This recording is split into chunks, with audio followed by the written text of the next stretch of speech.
After, quote, specific and serious terror threat warnings have been issued, the State Department announced that 19 U.S. embassies and consulates in the Middle East and Africa will remain closed this week out of an abundance of caution.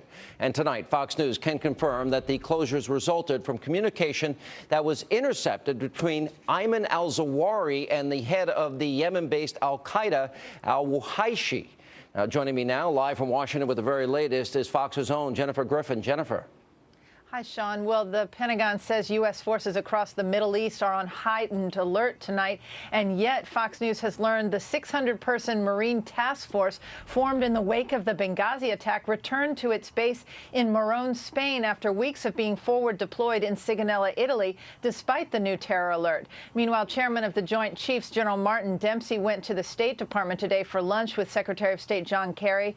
At the top of their agenda, embassy security. The decision to close 19 embassies until the end of Ramadan this Saturday resulted from the interception of electronic communications between Ayman al-Zawahiri, the head of al-Qaeda, and the Yemen-based head of al-Qaeda in the Arabian Peninsula, Nasser al-Wuhaysni. This threat emanates from the Arabian Peninsula. Clearly, AQAP is the most active terrorist organization there and has been the most operationally active affiliate of al-Qaeda core. Republicans and Democrats on the House and Senate Intelligence Committees say the terror chatter now is at the same level, if not higher, than it was before September 11th. This threat is credible. I've seen the intelligence information. It comes from high-level operatives in al-Qaeda. There's been an awful lot of chatter out there. Chatter means conversation among terrorists about the planning that's going on, very reminiscent of what we saw pre-9/11. And there doesn't appear to be a lot of hand-wringing among intelligence analysts and U.S. officials that this information about an intelligence intercept and a possible attack leaked out, and there is no indication that the administration has launched any sort of leak investigation. Sean. And Jennifer, thank you. And for more reaction to this developing story is the host of War Stories, Colonel Oliver North. Colonel, thank you for being with us. First things first, one of the major themes, Colonel, in the last campaign was that al-Qaeda was through. They were on the run. They were finished. For example, watch this. Most of al-Qaeda's top lieutenants have been defeated. I said that I'd go after bin Laden if we had a clear shot at him, and I did. The goal that I set to defeat al-Qaeda and deny it a chance to rebuild is now within our reach. Thanks to Air Force personnel who did their part, Osama bin Laden is no longer a threat to our country. We've put al-Qaeda on the path to defeat. Osama bin Laden is dead and General Motors is alive. Al-Qaeda is on the path to defeat and Osama bin Laden is dead. Al-Qaeda is on the path to defeat and Osama bin Laden is dead. We've decimated al-Qaeda Central. We have eliminated Osama bin Laden. That was our purpose. Well, Colonel, it appears that's not the case. Your reaction? Well, bin Laden is dead, but radical Islam is alive and well. How's that Arab Spring working out for you, Mr. Obama? Here's the problem. They're lying to themselves. They've been lying to us. This global warning is nothing more than evidence of the O-Team's abysmal failure at a policy that was going to protect the American people. The jihadist threat is real. It is global. And as Jennifer just reported, that intercept between Zawahiri in Pakistan and al-Wuhaysni in Yemen is just the tip of the iceberg. Remember, the 7th of August is the 16th anniversary of the bombing of America's embassies in Kenya and Tanzania. Anniversaries matter to these kinds of people, Sean. This crowd didn't take that to heed back on September 11th. The jailbreaks in Libya, Iraq, and Afghanistan and Pakistan means more suicide bombers, and the O-Team can't even name the enemy, radical Islam.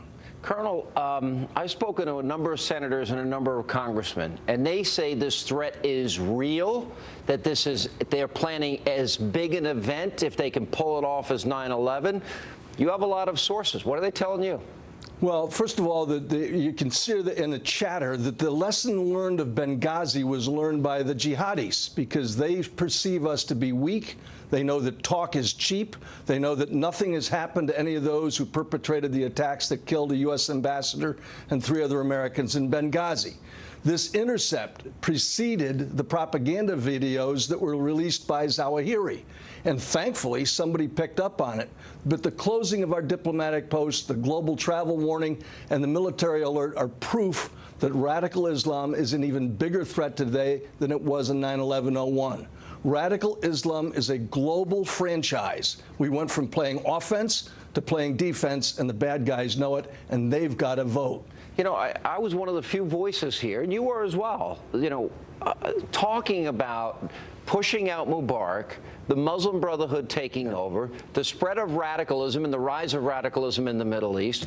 Was it wrong for the United States to give the Morsi regime, the Egyptian regime, F-16s, tankers, money, knowing that there was such instability there and knowing who they were aligned with? Well, thankfully, we've promised them, but that we haven't delivered them yet. And having now blown it in Iraq, when I was on with you just a few days ago from Afghanistan, nobody over there was talking about a zero option. The day I got home last week, we started hearing this administration talking about a zero option for troops left in Afghanistan. Now, look, anybody who's surprised about all this stuff hasn't read my book, Heroes Proved, and there's nobody on our trip to Israel who's dropped out, and perhaps that's because we're flying El Al. I just point out to you, Sean, that this administration has misled the American people. They've failed our allies. Look what we're doing to the Israelis right now. And our enemies no longer consider us to be a threat to them. That's a bad scene. What did you learn when you're on the ground? Because you spent a lot of time with the troops. What are they telling you about the radical Islamists? Look, the American soldier, sailor, airman, guardsman, Marine that I've been covering now for 12 years in this war is not afraid of these bad guys. They know them to be thugs, suicidal in some cases, no doubt. But the fact is, they're willing to meet them head on, head to head on any battlefield in the world. What they don't want to have is an administration that's going to forget the threat that we face and do the kinds of things that they've been doing, and now find ourselves with a global travel warning, and yet means Americans don't want to get on a U.S. airliner. Not a good scene. All right, Colonel. Appreciate you being with us. Safe home. Thanks so much. Thank you, brother. Appreciate you. All right, and coming up next, sources say President Obama's former U.S. ambassador to the United Nations, Susan Rice, is responsible for closing the nearly 24 U.S. posts across the world. But for anyone that knows her history, that story is kind of awfully hard to buy. Patrick J. Buchanan is here. He's going to weigh in next. By the way, we always want to hear